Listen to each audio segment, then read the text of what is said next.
चलिए बिस्मिल्लाहिर्रहमानिर्रहीम। एस्से का स्ट्रक्चर आप लोगों को पता होगा, आपने अर्ली क्लासेस में भी पढ़ा है।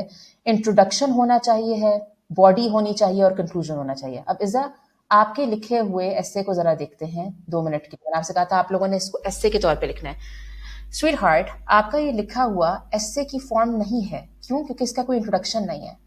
समझे हो? इसमें I can't see any introduction.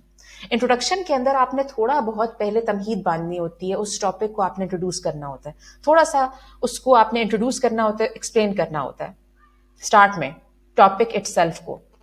जिस तरह कि रयान ने लिखा, उसने बाकायदा तौर पे एक इंट्रोडक्टरी पैराग्राफ लिखा। अब ठीक है, उसका हाई लेवल है, लेकिन आप उससे सीख सकते हो कि इंट्रोडक्शन होना चाहिए है किसी भी एस्से में। उसने जो लिखा था उसके अंदर एक इंट्रोडक्टरी पैराग्राफ था ना, ठीक है जी। Let's open the one that is written by Ryan. ये रहा। The question of whether student should be allowed to wear whatever they want to school often sparks debate among educators वगैरह। अब देखो, लैंग्वेज ये हाई लेवल है, चाहे उसने खुद लिखा है या कहीं से हेल्प लिए, व्हाटएवर। ये एक इंट्रोडक्टरी पैराग्राफ है। किसी भी एस्से के लिए आपको इंट्रोडक्शन लिखना लाजमी है। इंट्रोडक्शन लिखना लाजमी है, कोई भी टॉपिक हो, पोल्यूशन पे हो, क्लाइमेट चेंज पे हो, स्कूल यूनिफॉर्म पे हो, पेट्स के बारे में हो, एनिमल्स के बारे में हो, किसी भी टॉपिक पे हो, हम पहले उस टॉपिक के बारे में एस्से में हम इंट्रोडक्शन लिखते हैं। Introduction is a separate paragraph. पहले हम एक पूरा पैराग्राफ लिखते हैं इंट्रोडक्शन का, ठीक है जी। पहले हम पैराग्राफ लिखते हैं, कौन सा? इंट्रोडक्शन। वो पूरा एक पैराग्राफ होता है। उसके बाद हम एक लाइन छोड़ के या फिर चले नेक्स्ट लाइन से 2 फिंगर स्पेस देके हम लोग बॉडी पैराग्राफ लिखते हैं, ठीक है जी।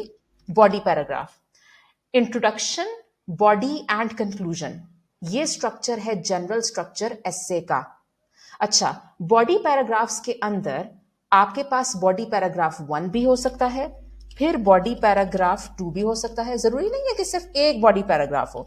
चले, ऐसा हो सकता है आपके लेवल पे आप सिर्फ एक बॉडी पैराग्राफ लिख लो, लेकिन आपका भी लेवल बड़ा होने वाला है, तो उसमें गुजारा नहीं करना आपने एक ही बॉडी पैराग्राफ लिख के, because that is way too childish. तो body paragraph 1 and body paragraph 2, ये दोनों पैराग्राफ्स होने चाहिए। आप बॉडी पैराग्राफ 3 भी लिख सकते हो, ठीक है। बॉडी पैराग्राफ 3 भी हो सकता है इसके अंदर। बॉडी पैराग्राफ 1, 2 एंड 3, चाहे आप जितने भी बॉडी पैराग्राफ्स लिख लो, उसमें कोई लिमिट नहीं है, ठीक है। और एंड पे आप लिखते हो कंक्लूजन, ठीक है जी। अच्छा, मैं बॉडी पैराग्राफ्स के ऊपर आऊंगी कि बॉडी पैराग्राफ्स के अंदर क्या कैरेक्टरिस्टिक होती है, लेकिन सबसे पहले हम लोग इंट्रोडक्शन देखने के बाद, बीच में बॉडी पैराग्राफ्स हो गए, हम कंक्लूजन देख लेते हैं। कंक्लूजन की क्या कैरेक्टरिस्टिक होती है? कंक्लूजन की कैरेक्टरिस्टिक ये होती है कि कंक्लूजन के अंदर कभी भी कोई न्यू बात हम नहीं करते, ठीक है। रयान एंड इज़ा, ये बात गौर से सुनो। कंक्लूजन के अंदर हम कभी भी कोई न्यू पॉइंट नहीं देते। अब रयान, आपका जो ये आपने मुझे लिखा हुआ भेजा है, इसके अंदर कंक्लूजन की कमी है। ये अगर इसको मैं बॉडी पैराग्राफ समझ भी लूं, तो पहली बात, सिर्फ एक बॉडी पैराग्राफ क्यों है? आपने सिर्फ एक पॉइंट क्यों डिस्कस किया है? Why are there not 2 body paragraphs और 3 बॉडी पैराग्राफ्स? ठीक है, दैट इज द क्वेश्चन। फिर उसका तीसरा क्वेश्चन ये है, वेयर इज द कंक्लूजन? जो भी बात करता है इंसान, उसका कोई नतीजा तो होना चाहिए, कोई एंड तो होना चाहिए। कंक्लूजन के बगैर तो बात आधी अधूरी लगती है। यहां पे कंक्लूजन होना लाजमी था। कंक्लूजन आपने लाजमी लिखना है किसी भी एस्से के अंदर। कंक्लूजन में आप क्या लिखते हैं? कंक्लूजन में आप ये लिखते हैं कि जो भी बात की गई है ना, उसकी समरी ये है, ठीक है। सपोज आपने इंट्रोडक्शन में एक बात की, बॉडी पैराग्राफ 1 में आपने बात की, बॉडी पैराग्राफ 2 में, 3 में, उन सब बातों को आप क्या करेंगे? समराइज कर लेंगे, ठीक है जी। समराइज कर लेंगे, उस समरी को हम कंक्लूजन का नाम देते हैं, ठीक है जी। कंक्लूजन क्या है? It is basically the summary of your entire essay. आप उस सारी बात को 1 या 2 लाइन्स में, या चले 2 to 3 लाइन्स में, या एक पैराग्राफ के अंदर समराइज कर लेते हैं, उसको हम कंक्लूजन कहते हैं। नंबर 1। नंबर 2, कंक्लूजन के अंदर एक बात याद रखना, कंक्लूजन के अंदर हम कभी भी कोई न्यू बात इंट्रोड्यूस नहीं करते। मतलब ऐसा नहीं होता कि आप कंक्लूजन के अंदर कोई न्यू बात इंट्रोड्यूस कर रहे हो। सपोज आपके माइंड में, आप जब लिख रहे थे कंक्लूजन, आपके माइंड में एक बड़ा अच्छा पॉइंट आया, आपको वाओ, ये तो इतना स्ट्रॉन्ग पॉइंट है, इतना इंटरेस्टिंग पॉइंट है, मैं ऐसा करता हूँ या मैं ऐसा करती हूँ कि ना मैं इसको कंक्लूजन में एंटर कर देती हूँ लास्ट पैराग्राफ में। No, that would be incorrect. आपने अगर कोई न्यू पॉइंट डिस्कस करना है, तो आप उसके लिए बॉडी पैराग्राफ बनाएंगे। सपोज आप ऑलरेडी 2 बॉडी पैराग्राफ्स लिख चुके हैं, वेल एंड गुड, लेकिन अगर कंक्लूजन के टाइम पे आपके माइंड में एक और पॉइंट आया है, it's okay, make another body paragraph. Make another body paragraph and discuss that new point in that body paragraph. ठीक है जी। और फिर आप अपना कंक्लूजन लिखें। कंक्लूजन का गोल्डन रूल मत भूलिएगा। कंक्लूजन के अंदर हम कभी भी कोई न्यू पॉइंट डिस्कस नहीं करते। Conclusion is always written about the previously discussed points. In conclusion, we summarize the points that have already been discussed. अच्छा, अब बॉडी पैराग्राफ्स के ऊपर आ जाते हैं कि बॉडी पैराग्राफ्स में अलग अलग क्या डिस्कस करते हैं। देखो, इंट्रोडक्शन, सपोज मैं स्टूडेंट हूं, मैंने इंट्रोडक्शन लिख लिया किसी भी टॉपिक के ऊपर ना, एक जनरल सा इंट्रोडक्शन मैंने लिख लिया। बॉडी पैराग्राफ 1 में पता है मैं क्या लिखूंगी? मैं एक पॉइंट के बारे में बात करूंगी, कोई भी। सपोज मेरे पास एक टॉपिक है जिस तरह about students wearing uniform in the school, should they do it, should they not do it.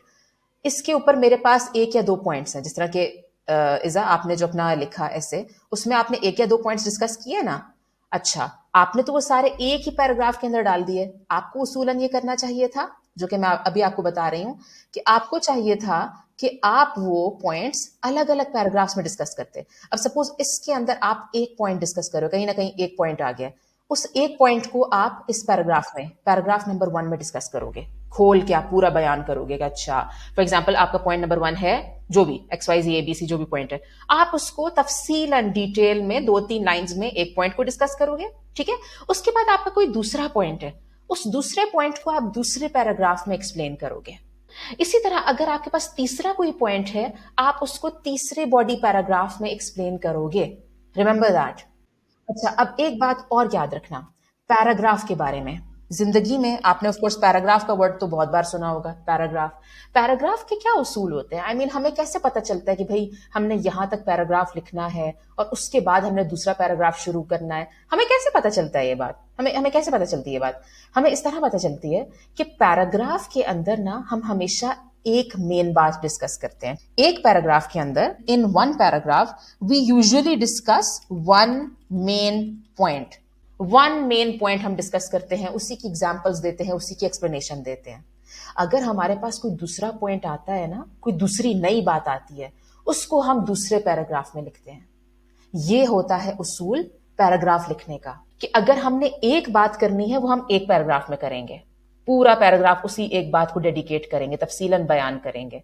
और जब हमने कोई दूसरी बात करनी है, then we will start another paragraph to explain that another point. ये है beauty of writing a paragraph. This is how you write a paragraph. इस तरह आप बॉडी पैराग्राफ्स बनाएंगे, इंट्रोडक्शन, बॉडी एंड कंक्लूजन। अच्छा, अब मैं आपको एक टिप दूंगी प्लानिंग के ऊपर। देखो, आपने ये सब समझ लिया बड़े अच्छे तरीके से कि एस्से के अंदर आप इंट्रोडक्शन, बॉडी एंड कंक्लूजन कर रहे होते हैं ना, ये तो आपको समझ आ गया, बहुत अच्छी बात है।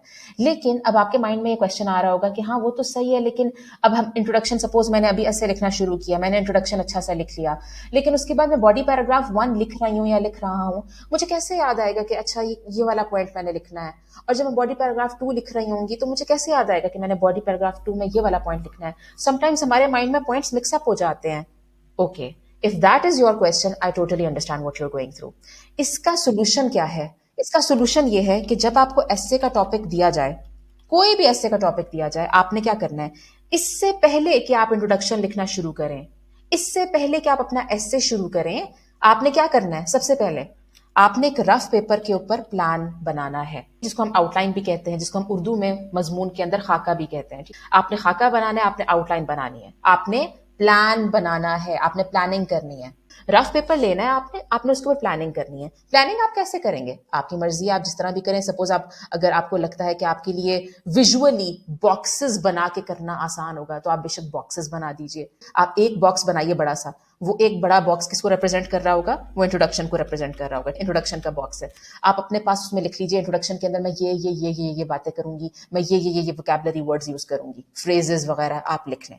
अच्छा, फिर बॉडी पैराग्राफ के लिए आप क्या करें? नेक्स्ट पॉइंट आप लिखें बॉडी पैराग्राफ के, बॉडी पैराग्राफ 1, बॉडी पैराग्राफ 1। अच्छा, बॉडी पैराग्राफ 1 के लिए आप क्या करेंगी? आप उसमें लिखने के, सपोज अगर मैंने एक पॉइंट डिस्कस करना है, ABCXYZ जो भी मेरा पॉइंट है, हाँ ये बहुत अच्छा पॉइंट है, ये मैं पहले डिस्कस कर लेती हूँ, तब वो पॉइंट नंबर 1, अब आपने नंबर 1 नहीं लिखना, ऑफ कोर्स आपका जो पॉइंट होगा आपने वो लिखना होगा। आप वो पॉइंट लिखें, उसके बाद आप एक दो अगर आपने एग्जाम्पल्स डाली है, जो भी करना है आप वो उसमें लिख लेंगे।